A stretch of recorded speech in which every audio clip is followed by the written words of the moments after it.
all women's football and soccer fans. Welcome to another episode of the Women's Soccer Football Podcast. My name is Bryce, and welcome to the YouTube channel for those of you who are new. For those of you who have been coming in for each episode, I appreciate every single one of you. Wow, a lot of things happened in the world of women's football this week. We had the Endercell Draft, which took place last night. I'm currently airing this on January 14th, so it took place last night and almost into past midnight if you're on the East Coast, and if you're over in the UK, it most certainly went into your 14th as well. So it was quite a long draft, but we'll get into that a little bit later. But before we get into the content for this evening, let's set the scene a little bit. So it is January 14th, 2021. Thank goodness it's not 2020 anymore. It's 4:15 p.m. in the afternoon Central Time because I am here in the Midwest, the part of the Midwest that's still in Central Time, of course. It's not snowing outside. It's been fairly mild temperatures. It went to above freezing. It's like 35 out right now. I didn't make any coffee right now because I'm currently in my fasting phase yet. So after I get done with this podcast, you best believe I'm going to run downstairs and grab as much food as I possibly can, as well as a plain donut with some coffee. For those of you who follow me on Instagram, you probably see on my story each and every day that I post a picture of a coffee mug and my cylindrical donut. It's plain. I like to stick with plain and simple because it just tastes really good when I dip it into my coffee, and that's where that's coming from. So, let's just get into our first segments of the evening then. So first, as promised, segment one, the featured content of the week. So, for this particular week, the featured content is going to be the account She's a Baller, which you can find on Instagram. There's no spaces in any of those words. It's literally She is a Baller, or I believe it's She's a Baller. Yeah, so SHESISABALLER. If you go on Instagram and type that in, you will most certainly find them. Really awesome content, really awesome account. It's just promoting the women's game, much like we like to do here on this channel. And it highlights different goals. It just keeps you up to date with news from around the world in the terms of women's soccer, or WOSO, for those of you who like the abbreviated version of that. It's a phenomenal account. It's a ton of fun, and check it out if you're looking for something different and fun. So, let's get into the second segment of the evening, which is going to be the Women's Footballer of the Week. I have chosen to select two, so this will be Women's Footballers of the Week rather than a Women's Footballer of the Week. So, the Women's Footballer of the Week is going to be Fran Kirby of Chelsea. If you didn't get a chance to watch Chelsea and Reading play, I'm very sorry that you missed out. If you haven't seen it yet, go and at least watch the highlights. Fran Kirby had a day. She scored 4 goals, 3 of which came in the first half, and I would argue she probably could have had 4 or 5 if luck was a little bit even more on her side than it already was.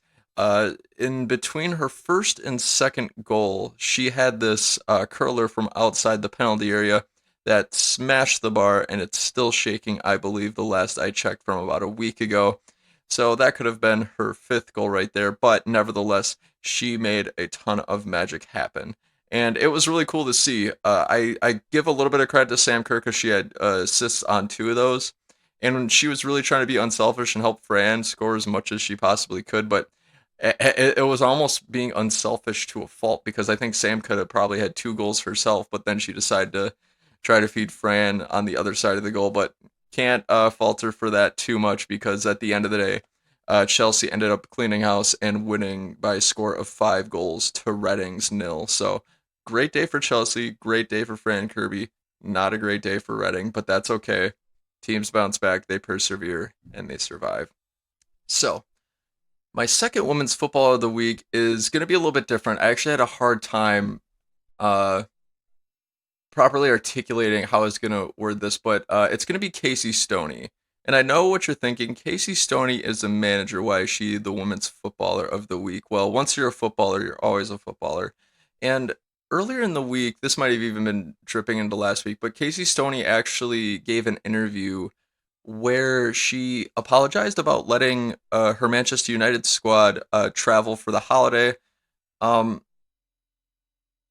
Her position on things isn't the main takeaway that I had from that. It's just the willingness of a human being especially in a position of power like Casey Stoney is, to admit that a fault was done and that she learned something from it and that she came forth and apologized, that just speaks volumes about her character as a person. And it's just another reason for football fans like myself to really just admire who she is, not only as a manager, but as a person in general. I can't say enough positive things about, the message that she showed. It was just, to me, overall, a very mature and very articulated way of just going about this situation. And that's just something I wanted to bring up in this week's episode of the podcast. So those are my two women's footballers of the week. That's Fran Kirby and Casey Stoney. Who are your women's footballer or women's footballers of the week? Feel free to drop down into the comments. And of course, let me know who you think your women's footballer of the week is. So, with that first segment down and out of the way, the second segment down and out of the way, let's get into the third one. We're going to go a little off the rails here because, as you guys know, I like coffee. I love Dunkin' Donuts. So this is going to be the Dunkin' Order of the Week. This is going to be dedicated to all of you chocolate lovers out there, like myself. If you don't know, I have a really bad sweet tooth, which is probably why I like to do this fasting thing so much so I can eat more sweets. But I digress. This Dunkin' Order of the Week is gonna include a coffee and a donut. So the coffee is just gonna be a regular iced coffee with cream, sugar, but a mocha swirl. And to complement that, it's gonna be a chocolate glazed donut. So like I said, for all you chocolate lovers out there, this is a fantastic combination. If you're looking, I know it's wintertime for a lot of us, but if you're just looking for something super sweet and something that really soothes the senses, this particular order is definitely for you. I like to get it pretty often when I go to Dunkin', especially more so in the summertime because I'm usually coming back from playing soccer somewhere and I'm sweating like crazy. And having a coffee and a donut for some reason, it calms me down. Like it's just a place of zen that it gives me, and I'm like, wow, this is just fantastic. So that's the Dunkin' Order of the Week. If you guys like coffee or like Dunkin' Donuts in general too, let me know down in the comments. Or give this video a thumbs up if you like, because I like to connect with all my fellow Dunkin' lovers out there. Or even if you like Starbucks or even gas station coffee, that's cool too. We love it all here. So that'll do it for segment 3 then. That is the Dunkin' Order of the Week. So we've got one more segment before we get into our main topics of the evening, and this fourth segment I like to do is just the weekly recap. This is just a summary of all the things that have gone on in the world of women's football, soccer, and I just like to round it off in case anybody's missed any news. So let's get right into it. So last week, a lot of WSL and championship games were called off. The league itself has not been postponed. That's the WSL and the championship over in England. I believe they're trying to do it as if they can play the games, they will, but if too many cases are going on with the teams that are playing, they'll postpone the games. I don't see them canceling league play at this point. I know they've already canceled non-elite football, but that's just what's been going on. No games for this week have been called off that I know of as of right now. So, as I mentioned earlier, Fran Kirby and Chelsea routed Reading in a 5-0 win. Fran Kirby scored 4 of those goals. Ji So Yoon scored the 5th off of a really nice goal. She took it off of her chest with control and put it into the upper 90. It was fantastic to watch. Like I said, watch the highlights if you would like to see what magic happened during that game. A couple of other big things that's been going on. Abby Kemper signed a deal with Manchester City. I can't recall off the top of my head how long the deal was for, but that is some big news. North Carolina Courage ultimately lose their third star after Sam Mewis and Crystal Dunn have also left the club. Now Abby Kemper has gone elsewhere as well. We'll get into that a little bit later. Caterina Macario has also signed overseas. She announced this just days before the draft took place. I believe she announced it on Monday that she was going to be signing with Olympique Lyonnais. She has signed with them through 2023, so this is going to be a 2.5-year deal if I'm not mistaken. Really exciting. I'm pumped for her, and I can't wait to see what she does. We'll talk about that more later. But keeping it rolling, Lisa Baird gave an interview before the NWSL draft the other day, and in that interview, she announced that Sacramento FC is going to be a thing. They will be joining the NWSL in 2022 as an expansion team. If you guys have been following this for a little while, it's been a story for like a year that the NWSL wanted a team in Sacramento and vice versa. but it kept getting stalled. Like, I thought it was going to be a 2021 expansion team, but no, they will be a 2022 expansion team. So keep your eyes out for that as well. So, keeping it rolling here, FC Kansas City have revealed their inaugural season logo, and it is beautiful. I can't put it up on this podcast right now, but if you would like to take a Google search to go ahead and find it, feel free to. Otherwise, it's in the content that I've been posting throughout the week as well. It'll be in my Instagram, TikTok, Facebook, Twitter, LinkedIn post. It's in there.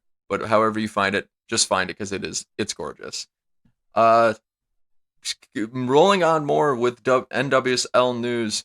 Crystal Dunn, Lindsay Horan have both signed new deals with the Portland Thorns, and apparently they're pretty large. I believe in the articles I've been reading, it's saying six figures, so that's really exciting, and I believe it's possible through the new NWSL allocation money guidelines and compensation guidelines, which we'll talk a little bit more about later. Those have been convoluted, and I've been learning a little bit more about it as time has gone on, but I appreciate you guys bearing with me as I learn that new endeavor. So we'll figure it out together, but let's keep it rolling. As I've mentioned a couple times, the Endercell Draft took place yesterday on January 13th. It was really, really long. I think what they did was they overcompensated because in the NWSL expansion draft for Racing Louisville, the whole entire expansion draft literally took an hour, which, granted, I'm sure Louisville had all of their picks ahead of time, so how long could it possibly take? But I think they kind of overcompensated and slowed this draft down by a lot, but nonetheless, it happened. They streamed it on Twitch, which it was a pretty good time. I enjoyed seeing 23,000 other people watching and commenting and all that other good stuff. So if you watched the draft, how did you like it? Comment below. Let me know. The last weekly recap item we have before we get into this evening's main topics. Caterina Macario has now been cleared by FIFA to play in an international play for the United States Women's National Team. So what this basically means is she could get selected as soon as Monday, January 18th for the friendly against Colombia. So really exciting. She's been working on that for a while now. She's got her citizenship, she's got a passport, I believe, and now she's been cleared by FIFA to play. So excellent, good for Caterina Macario this week. There's a lot been about Caterina Macario, but still really exciting stuff. Okay, so that'll do it for segment 4, everybody. That is your weekly recap. Is there any other NWSL news that I might have missed or just women's soccer news in general? Feel free to jump down in the comments as always. All right, so let's get into our main topics for the evening. We've actually got quite a few because of the fact that a lot happened this week. So don't want to keep you guys waiting. Let's get into the first main topic. The first main topic is going to be a match preview of the United States Women's National Team and Colombia's first match on January 18th. So, as I said, United States Women's National Team is going to be playing a friendly against Colombia on January 18th, 7 p.m. Eastern Time, and it's going to be airing on ESPN2. So, for those of you who don't have cable like myself, we'll get creative and try to find ways to watch the game because it's going to be really exciting. But this match is going to be the first of two. The second one takes place just like 4 or 5 days later on January 22nd. The math in my head right now just isn't quite working, but that second game is I'll probably talk about that in the next episode of the podcast because I believe I'll do an episode between that game and the next game because there'll be a lot to talk about. So, let's do a good old lineup prediction. I love to do these before each game, especially for the United States Women's National Team. I've got them not really straying away from their normal formation. I believe they're going to do a 4-3-3, and in that midfield three, there's going to be 2 central midfielders and a holding midfielder. I just think that's a formula that's been working for them. Why stray away from it?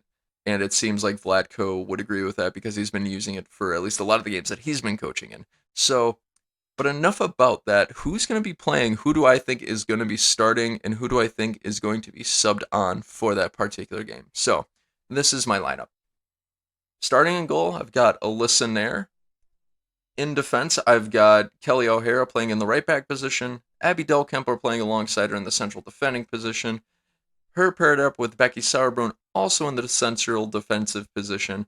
And then on the left back position, I've got Crystal Dunn playing. And in the midfield, I've got Juilliard's playing that defensive holding midfield position alongside Samuels and Roosevelt both playing in the central midfield position. And then finally, in forward, I had the absolute hardest time picking out this group because it's just a toss-up. I've got Megan Rapinoe playing on the left wing, Carly Lloyd playing up top at the striking position, and then Lynn Williams playing up at the right wing. So before I get into the substitutions, let's just talk about some of the reasoning behind this. I think with this is one of the first games in a while since they last played the Netherlands that they've all been together. So I think Vlatko's really going to want to go with what he knows as of right now. I don't think he'll get experimental quite yet. I think as more friendlies and the She Believes Cup comes up, that he'll maybe get a little bit more experimental and try to rotate some people around. But part of these friendlies is to not only prepare for the She Believes Cup and see who he wants to play, but I don't think there's any too much that's changed since Netherlands to want to change around this lineup very much. The only things that have really changed is that Carly Lloyd, Kristen Press, Tobin Heath are not, or not. I'm sorry, let me back up. Alex Morgan, Tobin Heath, Kristen Press are not in the lineup because they either opted out or they got ill. So that's really the only thing that have changed. So I wouldn't expect the line to change too much. Plus, none of the players that I've picked to start, it's not like their forms has really changed either. So there's also that. The reason why I said the forward position was my hardest to pick out is because I can't tell what Vlatko is really going to want to see because he only picked five forwards, I believe. It was Megan Rapinoe, Carly Lloyd, Lynn Williams, Sophia Smith, and oh, who am I missing? I'll figure it out later. I'm missing one other person, but um, it's like Carly Lloyd and Megan Rapinoe haven't played all of 2020, so it's like, okay, does he want them to start so he can see them play? Does he think is he going to keep them all game? Are they going to be match fit even to really play? Uh, so there's that, and plus, I'm sure he'll want to see Lynn Williams into this mix as well because I think we all know that Vlatko really rates her highly. I'm not saying I do or don't agree with that necessarily, but that's mainly the reason why I picked her in this lineup, and plus with the lack of depth that he has at this camp in the forward position, that just poses some questions that I have, and I'm sure that a lot of other fans have too. Is who's he going to put up top? So, um, that's just the one part that was racking my brain in this lineup. Other than that, not really a whole ton of surprises. Um, Let me know down in the comments who do you think is going to start this game, and also give me some reasons why, or if you agree or disagree, let me know. I'm all for it. We can have some fun discussion. Okay, so with my lineup prediction up and out of the way, I think he's going to make a few substitutions. I believe he's going to use five of them. If I'm not mistaken, guys, I believe that for international friendlies, you get five substitutions per FIFA laws. If I'm mistaken on that, feel free to jump down in the comments and let me know because I'd be surprised if that wasn't the case. That seems to be the standard for all international play. But nevertheless, my five substitutions I predict are going to be Tierna Davidson, Emily Sonnet, Lindsay Horan, Caterina Macario, and Alana Cook. So if you guys recall in the last episode, I talked, or maybe it was 2 episodes ago, I talked a lot about why Vlatko might have taken so many defenders with him to this January camp. And I think the main reason is he's still trying to weigh his options as to who else to take to the Olympics with him. My projection is going to be that he's going to take six defenders with him to the Olympics, apart from Kelly O'Hara, Abby Dahl Kemper, Becky Sarber, and Crystal Dunn. I think he's still trying to figure out who's going to occupy those two other defending spots. So with that, I believe he's going to want to see a lot of defenders be subbed on between these two games, and that's why I've got three defenders out of five in my substitutions. And I also think that Tierna and Emily have the biggest chance of being being. Hang on, I gotta slow down when I talk. I think that Tierna Davidson and Emily Sonnet have some of the biggest chances out of all the defenders to be selected into the international squad for the Olympics. Wow, that was a mouthful. So I think he's going to see them a little bit more than all of the other defenders in this particular camp, but we will cross that bridge when we get there. I think Alana Cook's also going to get subbed on just to get a look. I don't believe Vlatko's had a ton of time to see her on the pitch, so that should be really interesting as well. And then as for Lindsay Horan, as far as I'm concerned, she would have been playing in the last friendly against the Netherlands if she didn't get COVID. So I don't see why Vlatko wouldn't want to sub her on just to get her some minutes, get her back into the squad as well, because she's one of the best in the world. Why not see her play? And she very well could start. If I had to pick, I would predict that she'd start over Rose in case Rose isn't 90 minutes fit. Rosa's been battling an injury since she's been at Man City and since the last friendly, so we'll cross that bridge when we get there. Rosa's injuries always surprise me because just when I think she's injured, she's not injured anymore, so that's been really weird, but we'll see. And then lastly, Caterina Macario, since she has been cleared by FIFA to play, it seems like Vladko has been keen to get her into the squad for the last few camps, so I don't see why he wouldn't sub her on in this case. Probably sub her on for Sam Mewis. This is going to be my bold prediction. I could see him subbing on Caterina Macario into a forward spot. Maybe just to get some fresh legs into the forward line, but maybe he's going to try to do an experiment with her. I don't know. That's a bit of a hot take. Don't take that to the bank, but we'll see. Okay. So at the end of the day, guys, the biggest takeaways that I had from picking out this roster for this particular match was that it's really tough because there's really no way to tell if a lot of these players are 90 minutes fit. Like I said, a lot of them are returning from injuries. Some of them haven't played for all of 2020, so like a whole calendar year. So time is really going to tell to see. I would imagine that they wouldn't be able to play if they weren't healthy. I'm not saying that they're not healthy. I'm just saying, can they make it through the whole 90 minutes without collapsing, basically? That just happens because when you're running around for 90 plus minutes, it can get really tiring and really hard on your body. So we'll see. We will cross that bridge when we get there. Are you excited for the United States Women's National Team game? Comment below, let me know. And what are your thoughts on the upcoming match? Roster predictions, whatever it may be, don't be shy. Okay, so that'll do it for the first segment of the evening. Let's get into the second segment. That second segment is going to be Abby Kemper's deal with Manchester City. So, like I said earlier in the segments, Abby Kemper has left the North Carolina Courage of the NWSL and has joined Manchester City by signing I believe it was a multi-year deal, if I'm not mistaken. And it sounds like she'll be joining the team in the very near future. Not sure how far in the near future. I would imagine it would at minimum be February because of January camp, but it could be even later because of the She Believes Cup, but we'll see. But nonetheless, uh, my pure reactions. I am super excited for Abby Kemper. I think that she was ready to take on a new challenge in her career, and she's been going really steady with the United States Women's National Team. I think I saw a stat. She's played like the last 50 something matches for the United States, which is no small feat at all. Some players don't even get 50 caps in their entire career. So I'm really excited to see her take her career to new heights, try something different, get her outside her comfort zone, try a different league, expand her game, and really expand her growth as a player. I think that when Becky Sarburn leaves, she's going to be the leader of this back line for years to come. And I think she's ready to take that challenge head on. And I think that this move for her is just proof of that. So, super pumped for her overall. And I can't wait to see really what she does. Plus, she's proven at North Carolina that she can take penalties. So I'm interested to see if she'll ever take one for City. That'll be excellent. Okay, so now let's give reactions from a team standpoint, both North Carolina and Manchester City. For North Carolina, they're going to be hurting. I believe that their franchise is going to start to dwindle a little bit. Reason being is because they've lost one of the best center defenders in the world in Abby Kemper. They've lost Crystal Dunn, one of the best versatile players in the entire world. And then the Tower of Power, Sam Mewis, one of the best midfielders in the world. That's three key pieces in your lineup that you don't want to lose, especially when you have a foothold in the league like they do in the NWSL. I would say the biggest remaining players for North Carolina are going to be Dabinia and Lynn Williams. I don't see Lynn Williams really leaving the NWSL. Dabinia is another story though, because Dabinia I think has really performed well enough to the point where I think she's one of the best in the world, like top 20. Like in my mind, that's how good I think Dabinia is.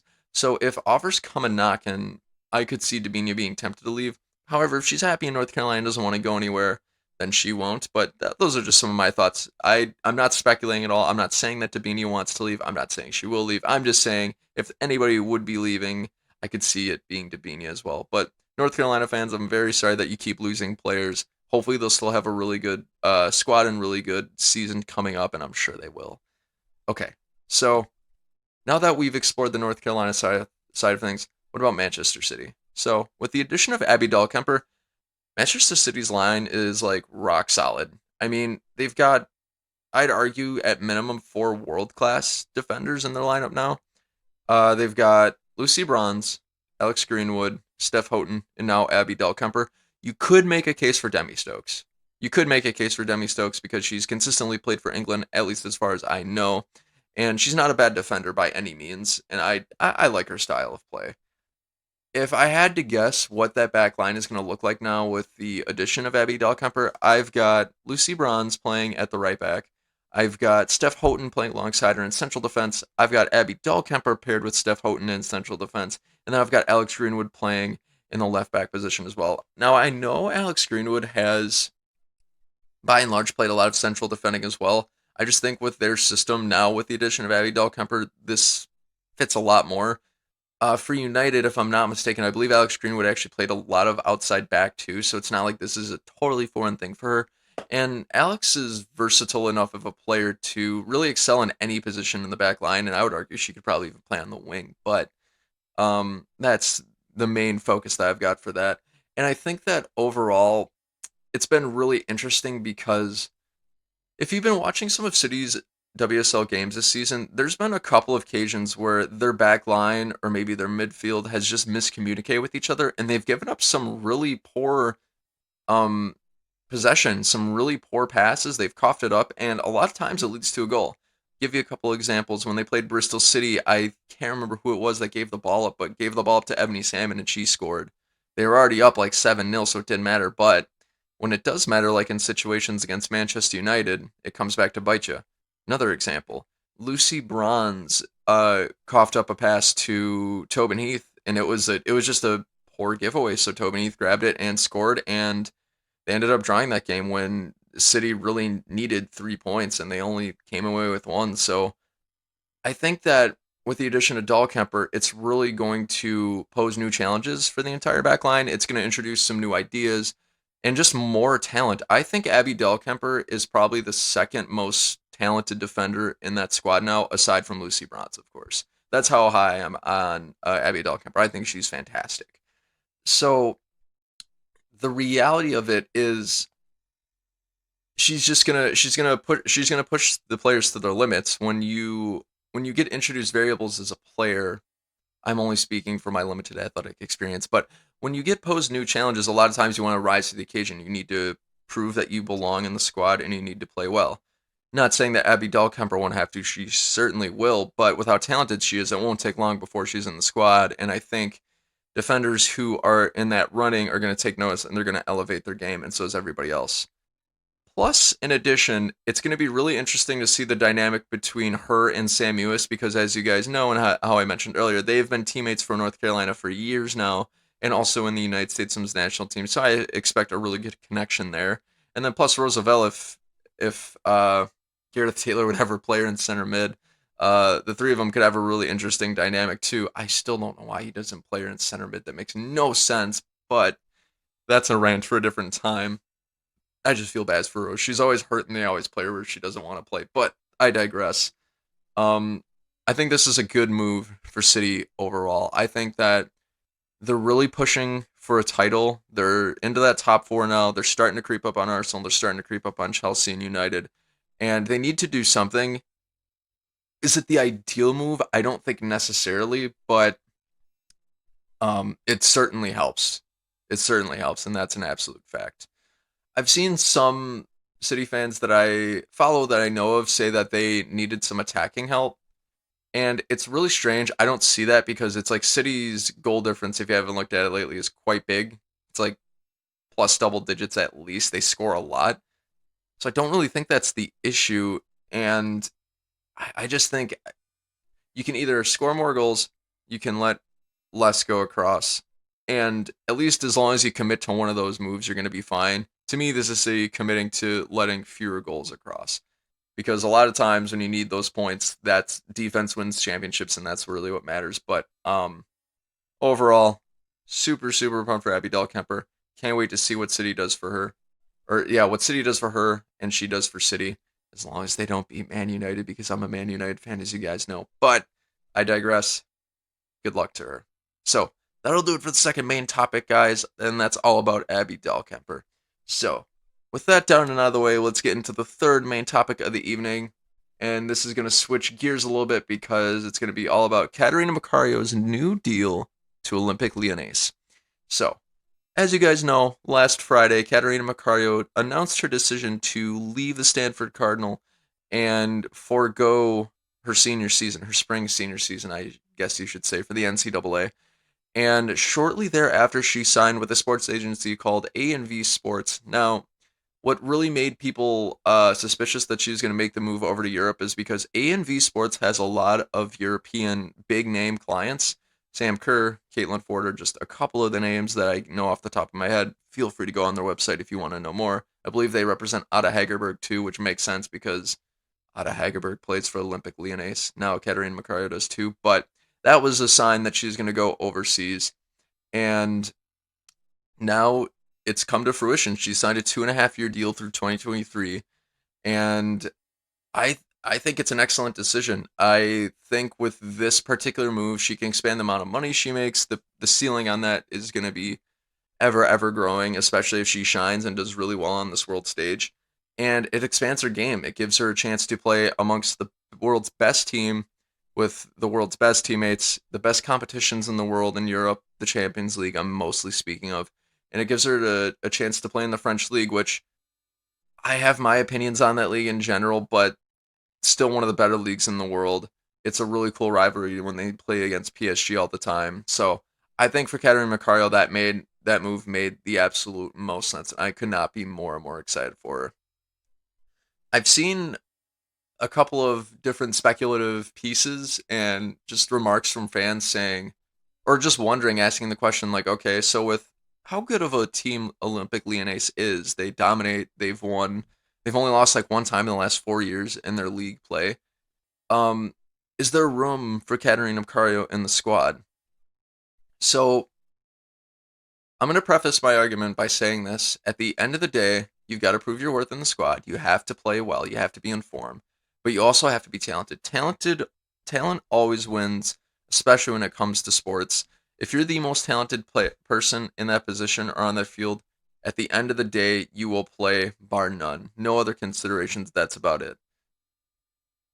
So, with that in mind, I think Caterina Macario will see at least some, if not a ton of playing time.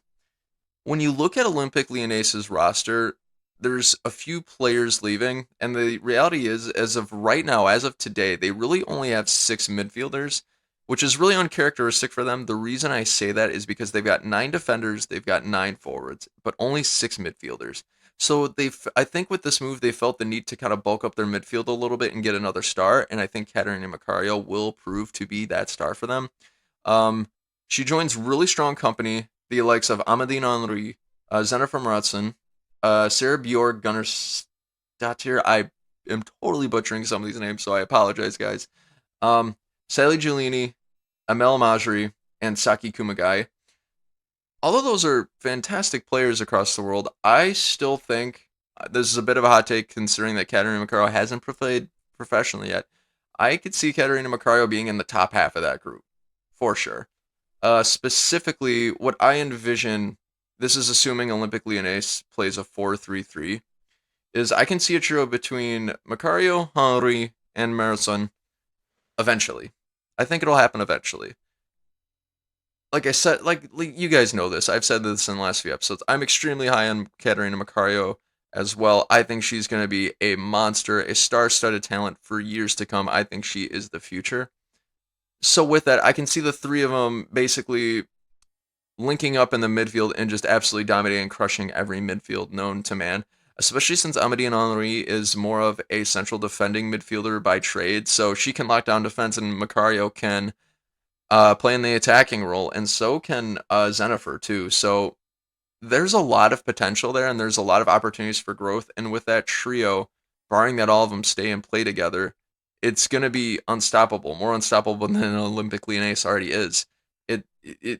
I encourage you guys to go look at the roster. Like, my words don't do it justice. It's just so stacked up and down the board. So for now, I will say that Caterina Macario, she's going to have to fight her way into the squad. She's going to have to prove her worth. But at the end of the day, I think she will get there. I think she will shine. I think she will succeed. And I think there will be a ton of room in the squad and a ton of minutes awaiting her into the future. But I want to know what you guys think. Do you guys think Caterina Macario will see a ton of playing time at Olympic Lyonnais, at least in her first year? Let me know down in the comments and let me know your thoughts. All right, guys. So, with that third segment down out of the way, let's get into some other main segments of the evening. These are going to be some NWSL ones, and let's just jump in. So, welcome to the fourth main topic. The fourth main topic, if titled, is going to be: Is the NWSL falling behind in terms of their compensation structure? So, as you guys have known in past episodes, I've pretty frequently talked about um, the situation with Caterina Macario and whether or not she would stay or go, and how the NWSL pay structure gets in the way of that. And also for these other players, with Abby Kemper leaving, with Sam Mewis leaving, Kristen Tobin, is that an indicator that the NWSL is falling behind? Are these players not being compensated enough? Is the NWSL not giving the players enough power in order to play their best game? Because as you guys know, the NWSL has playing rights. They've got that they hold on to and they restrict you to, and they've also got salary caps. And there's just so much restriction that the NWSL has. So with all of that in mind, and I've thought about this a lot, I think the NWSL is behind. I don't think they are continuing to fall behind, though. I think they are catching up really slowly but surely.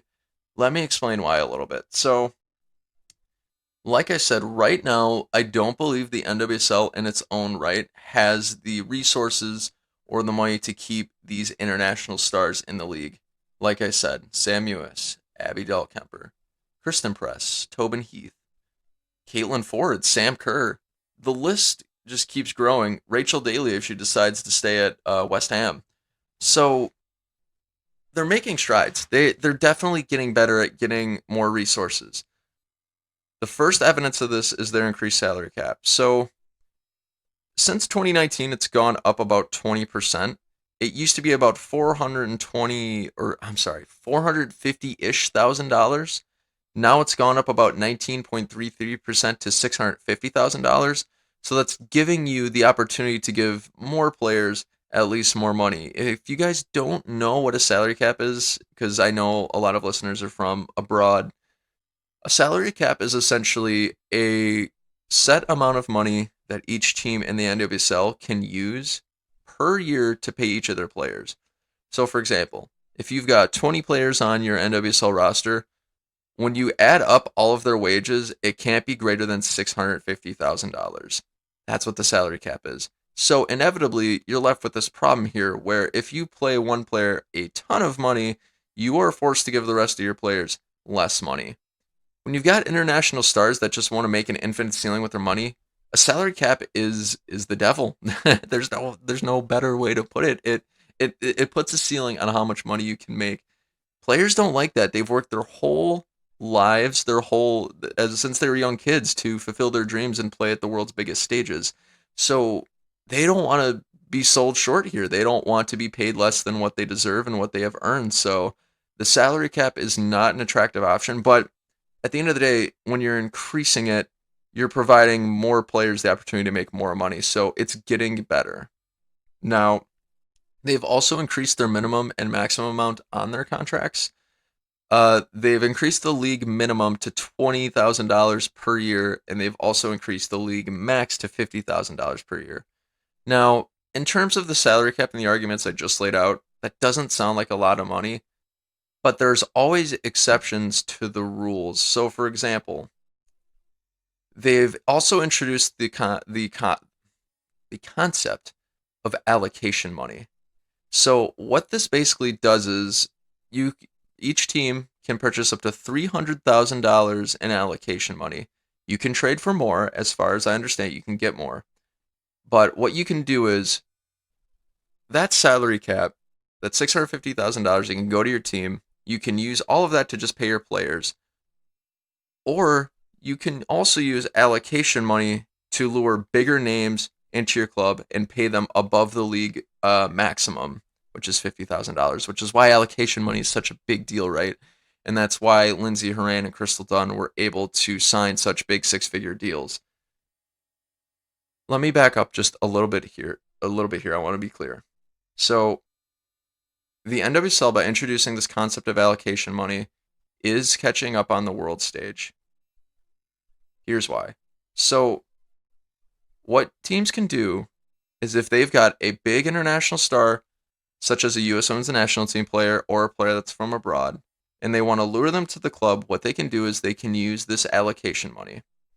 This allocation money is essentially like an all bets are off. You can pay these players whatever you want as long as you have the allocation money for it. So, for example, if Chicago Red Stars tomorrow wanted to lure Sam Kerr back to Chicago and they had $300,000 in allocation money for the year left over, they could pay, hypothetically, they could pay Sam Kerr all $300,000 of that allocation money for just one season of playing.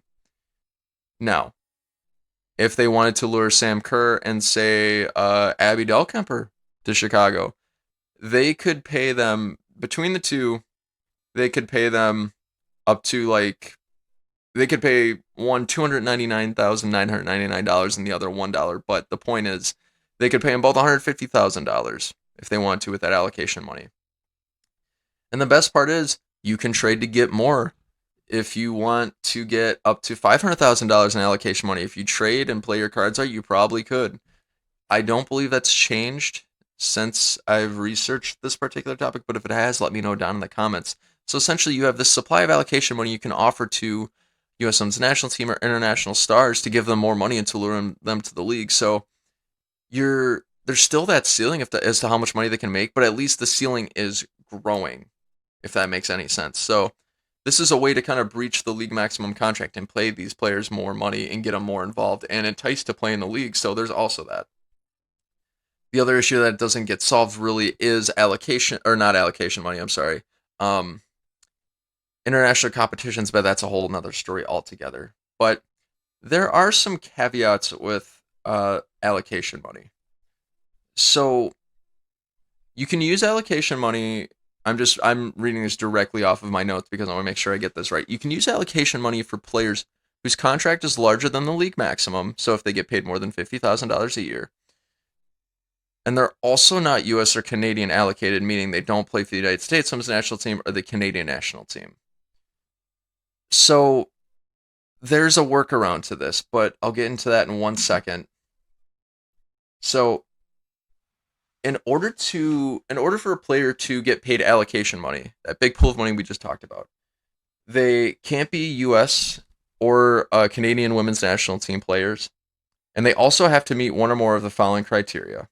They've got to be in the NWSL Best 11 or Second 11 in one of the two most recent seasons.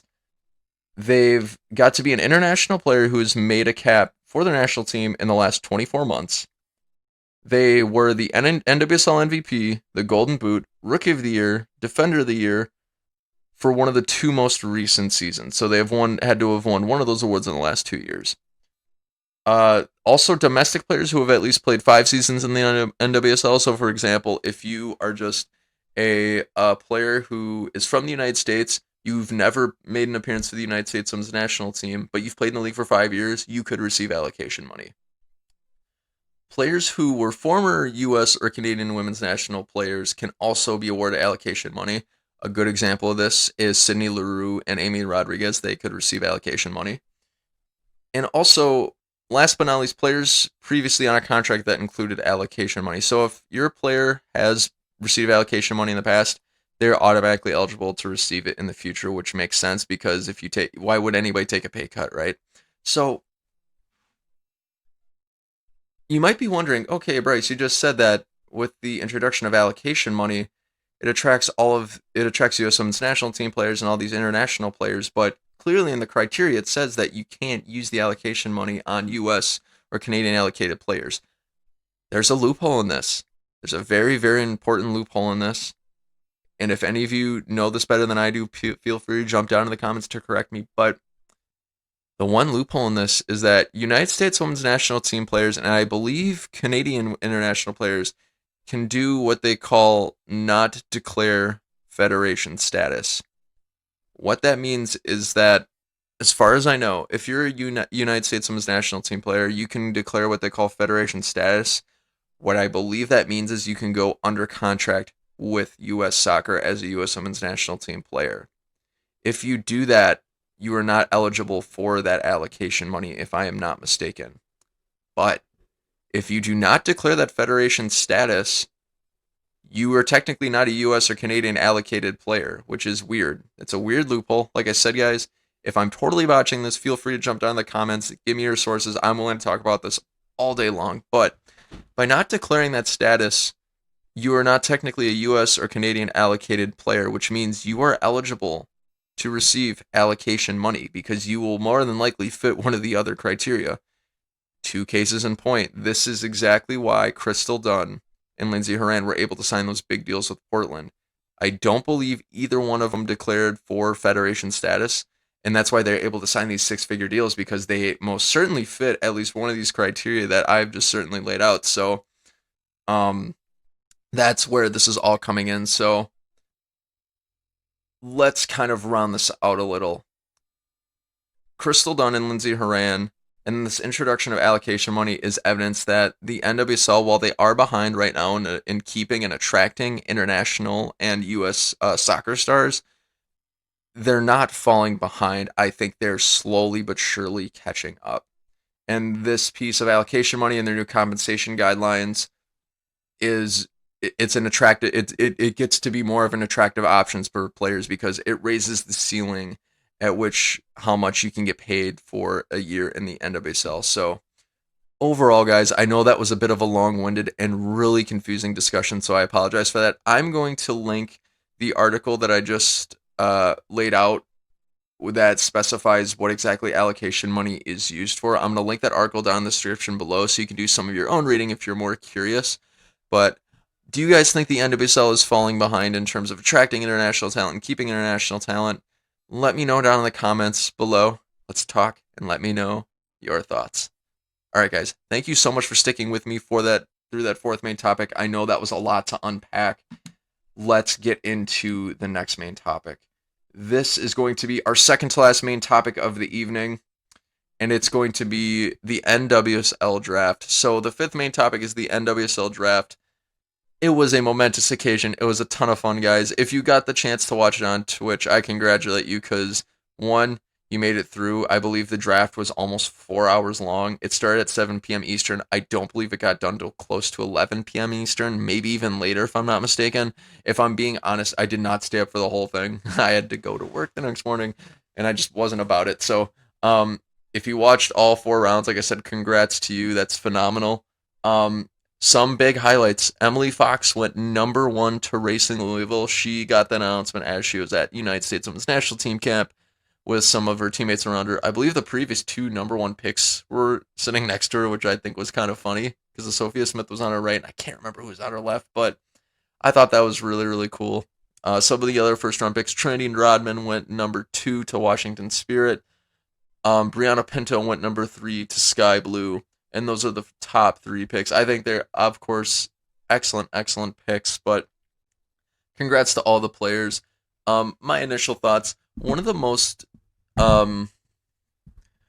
shocking things to me, as I adjust this microphone a little bit, about the draft was actually the 4th pick. The reason being is because Sky Blue was taking a really long time to do their 4th pick, and we're all wondering what the heck is taking them so long because they had the 3rd and the 4th pick. And when you've got the first 4 picks in the draft, you more than likely have a blueprint laid out for who you're going to pick, so they're wondering what was going on. Well, they ended up making a trade, if I'm not mistaken, and I believe that trade was with Kansas City. And what they got in this trade was Kansas City got the 4th pick in the draft, which I believe they used to pick up Kiki Pickett, which is a great trade. But Sky Blue received $175,000 in allocation money. Oh my God, that is a lot of money. $175,000, guys, in allocation money. That's more than half of what you can purchase from a league. Like, that's huge. That is a lot of money.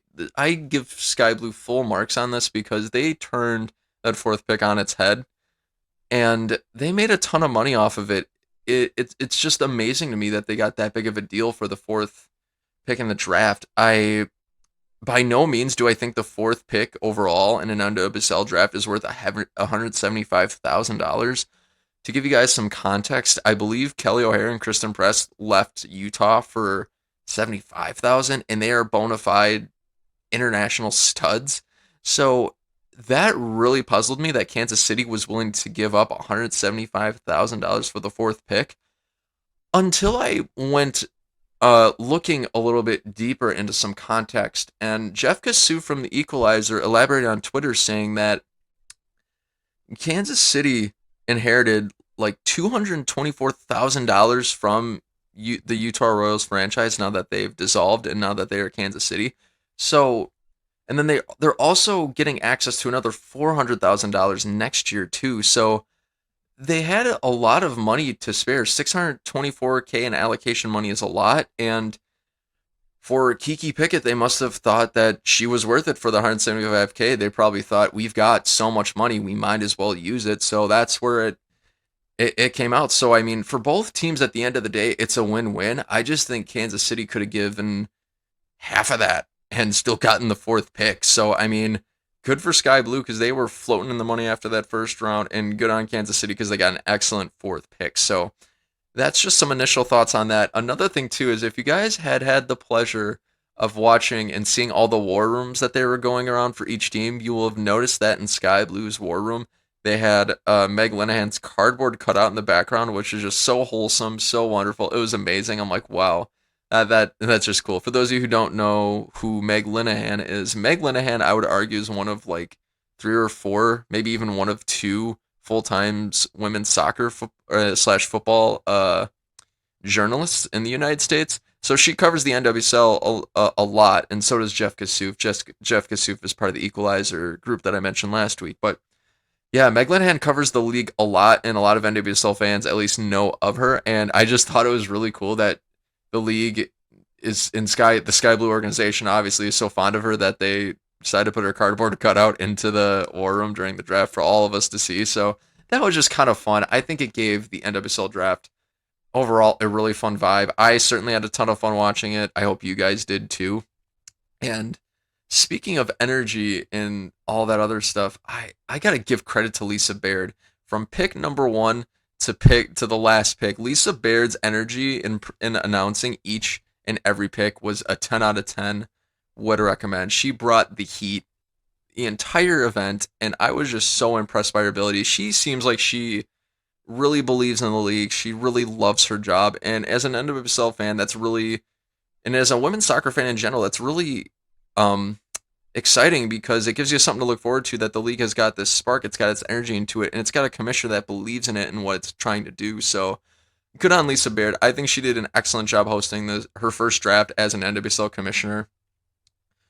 Correct me if I'm wrong in that this might be the second, because I don't know if she did the 2020, or did they have a 2020 draft? I can't even remember, but good on her. Overall, I think Lisa Baird did a fantastic job. Of course, there were some awkward moments and moments of transition in there. This is probably the first time they've ever done something virtual to this scale before, so I mean, I could not have done it any better than they could have, but I just noticed that sometimes they'd fumble a little bit, and I'm like, ooh, but that's all right. All of us NWSL fans, we're here for a chill, good time. There's no judgment involved. We just have fun, and we all love this great game. So, um, so after some of those positives, I will say I'll digress to some of the cons. That draft was long as hell. And I'm sorry, guys. I usually don't curse too much, but yeah, that draft was long as hell. It was so long. Let's put this into context. The expansion draft for Racing Louisville took 1 hour. It was almost too short. Like there was no time for anticipation or really excitement. As soon as you look down at your phone to check something between picks, the two picks have already gone by you. Like they did 14 picks in an hour for the expansion draft. It was insane. And for this draft, I think they had gotten a lot of that feedback, the NWSL, and they overcompensated. So I think they maybe made this too long. They gave 5 minutes for each pick, which is way too long. They gave teams timeouts, and they sure used them. They used them quite a bit because this puppy was long. And I think that if they're going to keep draft picks and letting teams pick for that long and also introducing timeouts, they either need to A, cut down on that time, or B, they need to separate these rounds into different days. If if they go with option B and they separate in different days, I would do round 1 on day 1, round 2 on day 2, and then round 3 and 4 on day 3 or something like that. And if they decide to shorten the picks, obviously you can just do it all in one day. But wow, that was a long time. They'll get better at it as time goes on, of course. It's not like I minded it being that long because the beauty about watching it virtually is you can turn it off, turn it on whenever you want, and if you miss on any of the action, you can always look the next day online. So overall, I got to say that the draft, I really enjoyed it and I had a great time watching it. I had a lot more fun with it than I ever thought I would. And it almost makes me feel guilty because I'm of the mindset that overall the NWSL draft shouldn't really be a thing. I do not think that for the promotion of the overarching game and to attract the top talent, I don't think that playing rights should be a thing, and I don't think draft should be a thing. I just think teams should have really the free reign to go out and sign any players across the world to any amount of money that the team can really afford. I think that that's how you get the best talent to your leagues, and I think that's how you get the best competition in the world. And I think by the NWSL keeping these drafts, it gives them some uniqueness, but it's also at a bigger cost than what it's worth. Having said that, what makes me feel really guilty about feeling that way is there's nothing more heartwarming and just wonderful than seeing the moments when these collegiate players or some of these even under 20s players like Trinity Rodman, with seeing their dreams come true, their lifelong dreams of sacrificing so many hours, the sacrifice that they've made, sacrifice their parents made to make it to a professional setting and get paid to play the game that they love. Their reactions and their interview, they're just so priceless. Seeing that moment with their families is just something that I obviously, as a fan, will never feel. But wow, just seeing them and like they're shedding tears, they're hugging their families, they're all so happy. It's just a phenomenal thing to see the reaction. And if there's no drafts, there's none of those moments. So there's that. Um, with that in mind, I don't think the draft is going to go anywhere for a long, long time. So if you're a big fan of those moments like I am, it's good news. But at the end of the day, that's just kind of how I'm feeling about it. What are your guys' thoughts on the draft? I hope you had a ton of fun watching it. Jump down in the comments below. Let me know your thoughts. All right, guys. So with the NWSL draft thoughts down and out of the way, that is that is it for our fifth main topic. Let's get into our sixth main topic. Our sixth main topic is going to be the FAWSL Match Week number 12 preview.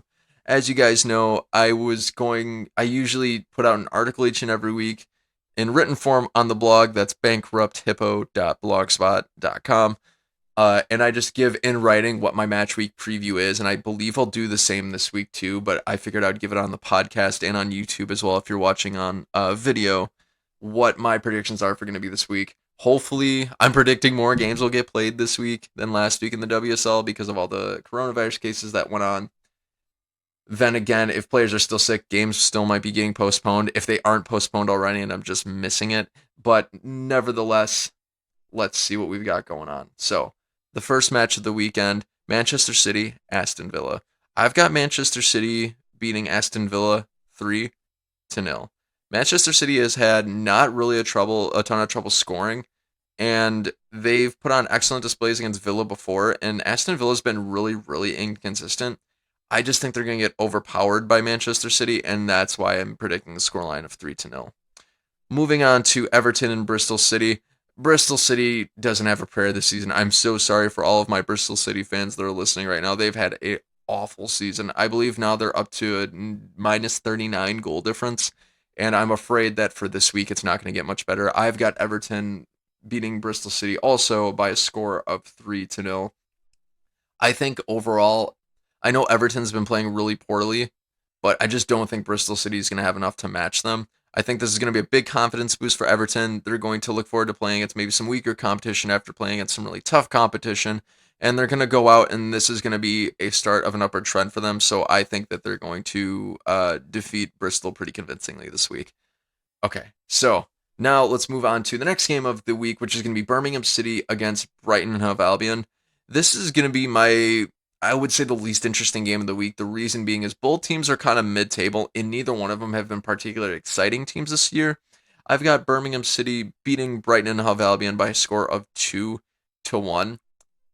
I don't think that neither team have really shown a ton of conviction, a ton of grit, and the ability to score a ton this season. I don't think Birmingham scored, or maybe it's Brighton. I don't think Brighton has scored above a goal this season, like in a game, meaning like they haven't scored more than one goal per game throughout the season yet, and I don't think that's going to change here. But then again, it's really going to depend on what team is going to show up. Really, this game's a toss-up. It could go anybody's way, but I'm going to guess Birmingham City is going to have this one. So, guys, moving on to the next one, Reading and Arsenal. Reading just came off of a thrashing against Chelsea, and after this weekend, they're going to be coming off of a thrashing against Arsenal. I have got Arsenal beating Reading by a score of 4-0. It's crunch time right now in the top four. Between there's not very many points between United, Chelsea. Why am I blanking right now? Arsenal and Manchester City. So every game is going to count, and Arsenal typically doesn't lose the games that they should win, and they don't draw the games that they should win. They usually beat the opponents that they should beat each and every week. And after Reading just lost really poorly to Chelsea, I don't see a reason why they wouldn't lose to Arsenal. Barring that Arsenal can field the team, the game doesn't get postponed. But I think Arsenal need to win here to really stay relevant in the title race. And I think them capitalizing on the fact that Chelsea just destroyed Reading in the previous week will help give them that push. So I've got Arsenal winning this one really comfortably. Now, let's move on to the fifth game of the week, which is going to be Chelsea and Manchester United. This is my game of the week. However, as a Manchester United fan, every Man United game is the game of the week. But all joking aside, I've got this one ending in a draw, much like it did earlier on in the season. I've got this game ending Chelsea 2, Manchester United 2. The reason being is both teams have been playing absolutely out of their minds lately. Fran Kirby, Sam Kerr on Chelsea side, Leah Galton, Tobin Heath on the United side. And I think United, and I've said this before, I think United are the stronger defending team. Defense historically has shown us that it usually wins these big matches, but I think that both teams are just on such a high right now that they're not going to be able to leg out either side. So I've got this game ending in a draw, and the table not really changing a ton. So it's going to be a really interesting one. That's going to definitely be the game that I'm watching really closely this weekend. Hopefully it happens. But let's move on to the last game of the weekend in the WSL. It's going to be West Ham United against Tottenham. I've also got this one ending in a 2-2 draw. The reason being is that although both teams are like middle bottom table, they're both playing in great form. They tend to perform okay against worse competition below them in the table. They tend to perform meh against better competition against them in the table. So they're both pretty equal teams, and I don't think either one of them is going to have one sense of supremacy over the other. Maybe I give West Ham a bit of a nudge here because they performed really well against Chelsea a couple weeks ago, so there's that. They've got that to the resume. But then again, Tottenham have won the last 2 games by a score of 3-1, so only time is going to tell. All right, guys, we have made it through another podcast episode. This was episode 4, which I have no idea what I'm going to title it yet. You will find out on the pod or on YouTube probably really shortly when I post this tonight. I am going to try to post this tonight on all those platforms on YouTube, Spotify, and Anchor. Sometimes I've been having trouble with YouTube lately on getting these videos up and running because, like I said, this is only my 4th episode. I've been kind of new to this, so that's how that's been going. But I appreciate all of your guys' patience, and especially for all of you who've been listening. I just greatly appreciate your time and really appreciate you listening to the podcast and just participating in the fandom. It really means a lot.